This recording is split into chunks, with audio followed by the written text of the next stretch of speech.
Këto momente me Turqin, me dy gazetarë atje, përshëndes Nada Dostin dhe Sokol Brahaj, faleminderit që jeni me ne. Përshëndetje, mirë pra. Dua ta nis me ju, zonja Dosti, si është komentuar vizita e Papa Leonit të 16 nga media turke? Atëherë, turqit janë treguar goxha entuziast.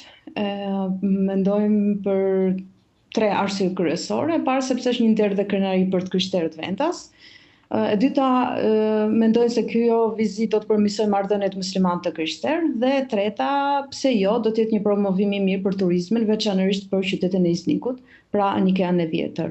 Dhe këtë ka deklaruar dhe kryetari i Bashkisë së Iznikut vetë.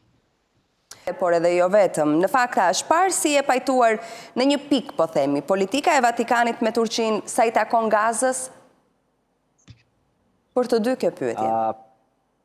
Po, atëherë fillojnë Nada. Po, okej, në rregull. Atëherë Erdogan është shprehur se si familje e njerëzimit, borxhi ynë më i madh ndaj popullit palestinesë është drejtësia.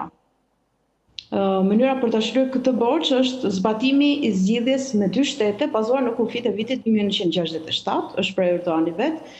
Ai gjithashtu shtoi se besoj se do të vazhdojmë të veprojmë së bashku kundër çdo sulmi agresiv që mund të dëmtojë identitetin historik të Jeruzalemit lindor. Erdogan tha se ushtria izraelite po shënjestron zona civile në Gaza, përfshirë kisha dhe xhamia, duke vënë në duke se një nga vendet e prekura të kultit ishte dhe kisha e familjes së shenjtë në Gaza, e cila drejtohet nga Kisha Katolik. Ai shtoi se ruajtja e status quo-s historike në qytetin e shenjtë të Jeruzalemit ka rëndësi kritike, u shpreh pra presidenti, theksoi presidenti turk. Kuptoj. Nada, dua të të pyes, si mund të kuptojmë nderimet e kryera në mauzoleumin e Mustafa Kemalit?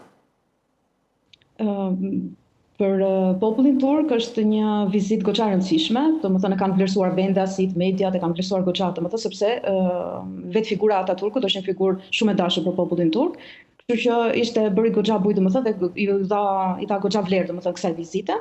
Mendoj se ishte një vizitë goxha strategjike, domethënë vendimi për të shkuar tek mauzoleumi i Ataturkut ishte goxha një strategji, madje diçka që në thojsa le të themi ja bëri qefin popullit turk, ishte edhe mesazhi që ai la tek libri kujtimeve, ku përdori emrin Tyrkie, pra me qenë politikisht korrekt, domethënë, dhe jo Turqi, pra jo Turkey, por Tyrkia. Dhe kjo domethënë i gëzoi goxha turqit.